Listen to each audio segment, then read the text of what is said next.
Hello, good morning student. Online class में आपका स्वागत है। आज हम बीएड सेकेंड ईयर सब्जेक्ट अधिगम हेतु आकलन में आज का हमारा प्रकरण है अनुदेशन के लिए योजना। अनुदेशन का अर्थ है सूचना प्रदान करना।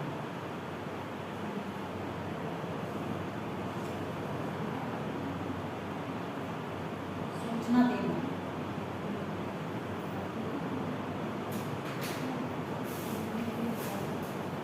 यानी शिक्षक द्वारा छात्रों को अनुदेशन प्रदान करने की प्रक्रिया अधिगम पर निर्भर करता है। छात्र के लिए जितना अधिक प्रभावी अनुदेशन होगा, जितनी अधिक प्रभावी सूचना दी जाएगी छात्रों को शिक्षक के जरिए, उनका अधिगम उतना ही प्रभावी बनता है तथा अनुदेशन द्वारा विद्यार्थियों का जो अधिगम स्तर है वह भी उच्च तथा स्थायी होता है। अतः शिक्षक को संगठित तथा क्रमबद्ध अनुदेशन प्रदान करने के लिए व्यापक योजना बनानी चाहिए। इससे उनको उन सभी तथ्यों का समावेश करना चाहिए जिसमें छात्रों का अधिगम स्तर उच्च हो सके, क्योंकि अनुदेशन का प्रमुख और अंतिम लक्ष्य छात्रों के अधिगम को उच्च एवं स्थायी बनाना है।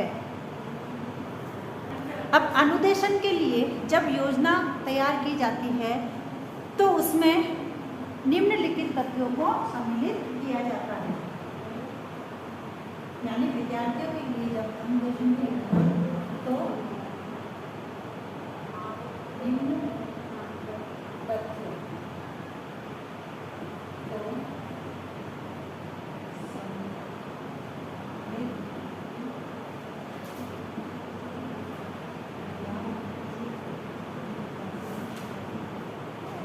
सबसे पहले है अनुदेशन प्रक्रिया में शिक्षक द्वारा नवाचारों का प्रयोग। नवाचारों का प्रयोग यानी जब अनुदेशन की योजना तैयार की जाती है विद्यार्थियों के लिए, उस समय शिक्षक द्वारा नवाचारों का प्रयोग करना चाहिए जिससे कि छात्रों का अधिगम स्तर उच्च हो सके। यानी छात्रों के लिए दल शिक्षण की व्यवस्था करके प्रत्येक छात्र की आवश्यकताओं की पूर्ति करने का प्रयास किया जाना चाहिए। यानी दल शिक्षण के माध्यम से विद्यार्थियों की आवश्यकताओं को जानकर उनकी आवश्यकता के अनुरूप उनके लिए अधिगम की व्यवस्था करना। दूसरा है अनुदेशन प्रक्रिया में शिक्षण कौशलों का प्रयोग। शिक्षण कौशलों का अब जो शिक्षक द्वारा अनुदेशन प्रक्रिया जब तैयार की जाती है, योजना बनाई जाती है, तो उनके लिए शिक्षण कौशलों का प्रयोग भी करना चाहिए। जहाँ पर छात्र को जैसे पुनर्बलन की आवश्यकता होती है वहाँ पर विद्यार्थी को पुनर्बलन भी देना चाहिए। और इसके साथ साथ जैसे व्याख्यान कौशल है, प्रश्न कौशल है, दृष्टांत कौशल है, उदाहरण कौशल है, श्यामपट्ट लेखन है, ये जो सारे कौशल है, इन कौशलों का प्रयोग जो है, इन कौशलों का प्रयोग करते हुए शिक्षक जब अधिगम करवाएगा तो विद्यार्थी का जो अधिगम स्तर है वह उच्च तथा स्थायी होगा। तीसरा है आधुनिक एवं वैज्ञानिक विधियों का उपयोग।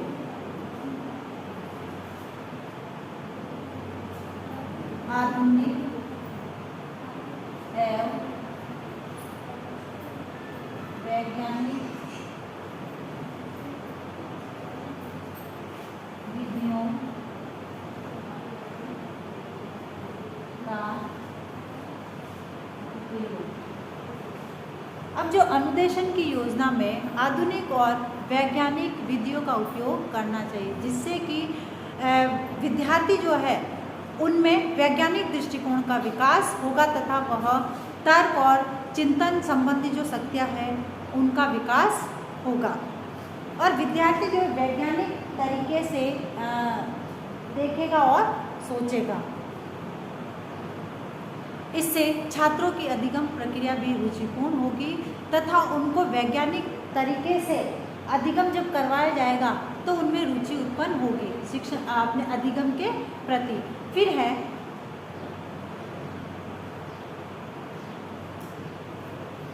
शिक्षक द्वारा विद्यार्थी को क्रियाशील रखना। शिक्षक द्वारा विद्यार्थी को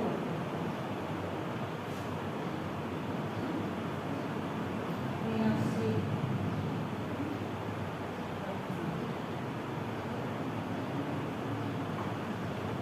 अब अनुदेशन प्रक्रिया में शिक्षक को छात्रों को ही क्रियाशील रखना चाहिए तथा शिक्षक की भूमिका एक ऐसी होनी चाहिए केवल सुविधादाता के रूप में होनी चाहिए, मार्गदर्शक के रूप में होनी चाहिए, जिससे कि अनुदेशन के लक्ष्यों को वो समझ सकेगा तथा अधिगम में उसकी रुचि विकसित होगी।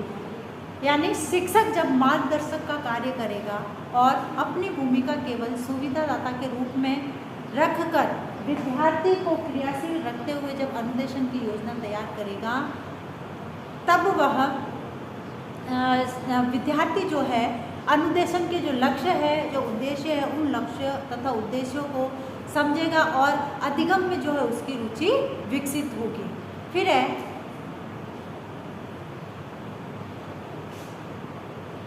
शिक्षक द्वारा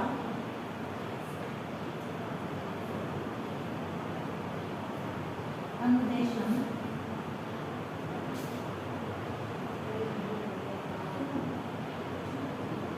प्रक्रिया का उपयोग। अब जो है अनुदेशन की प्रक्रिया में शिक्षक को अनुदेशन तकनीकी का प्रयोग करना चाहिए। जैसे वर्तमान समय की परिस्थितियों को देखते हुए कंप्यूटर द्वारा अनुदेशन या कंप्यूटर द्वारा विद्यार्थियों को विभिन्न प्रकार की सूचनाएं उपलब्ध कराई जाती है और इसी क्रम में शिक्षक को अनुदेशन प्रभावी बनाने के लिए आवश्यक तकनीकी का भी प्रयोग करना चाहिए और इससे संबंधित जैसे आवश्यक तकनीकी है या वर्तमान परिस्थितियों को देखते हुए शिक्षक को अनुदेशन प्रक्रिया की ये योजना तैयार करके विद्यार्थियों के समक्ष बतानी चाहिए। फिर है अनुदेशन प्रक्रिया में शिक्षक को शिक्षण अधिगम सामग्री का प्रयोग करना। शिक्षण अधिगम सामग्री का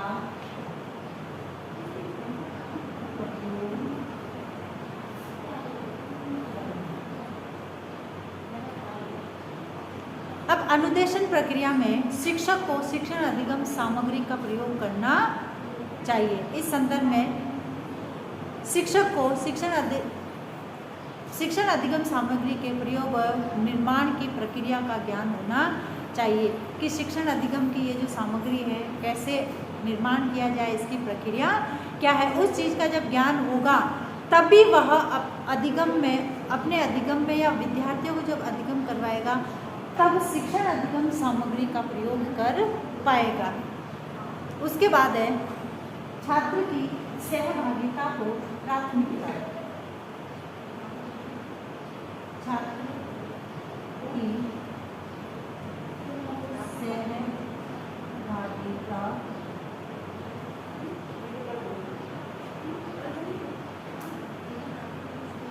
को प्राथमिकता। अब जो है अनुदेशन प्रक्रिया में या अनुदेशन की योजना बनाते समय छात्र की सहभागिता को प्राथमिकता देना अनिवार्य है या छात्र की सहभागिता को प्राथमिकता देनी चाहिए, जिससे छात्रों का अधिगम स्तर उच्च होगा और उनको अधिगम के प्रति रुचि बनी रहेगी। इसके लिए छात्रों को अनुदेशन उद्देश्यों से अवगत कराना चाहिए तथा उसकी पूर्ति के लिए छात्रों को प्रोत्साहित भी करना चाहिए। फिर है नेक्स्ट है क्रियात्मक अनुसंधान।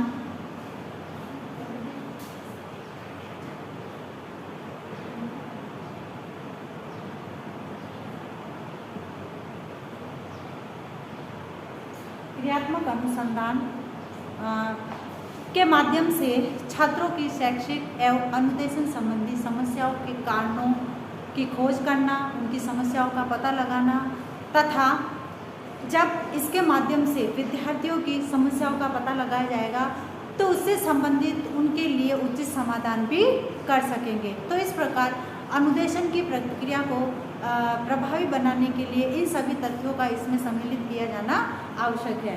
अब आज का आपका गृह कार्य।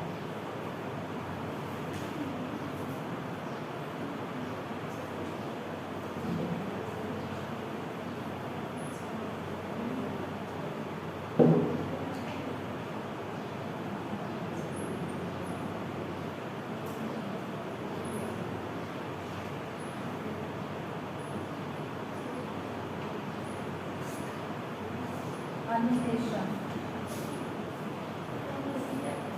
के लिए योजना इस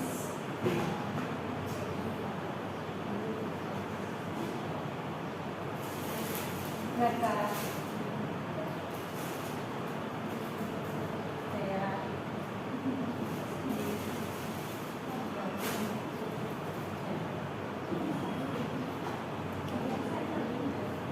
अब एक विशेष बात, जैसे कि हम सभी जानते हैं कि कोरोना जैसी महामारी भयंकर रूप से फैल रही है, अतः इससे बचाव हेतु हमें कुछ उपाय करने, हाथों को सैनिटाइज करना, मुंह पर मास्क लगाना, सोशल डिस्टेंस का ध्यान रखना। स्वस्थ रहे, सुरक्षित रहे। धन्यवाद।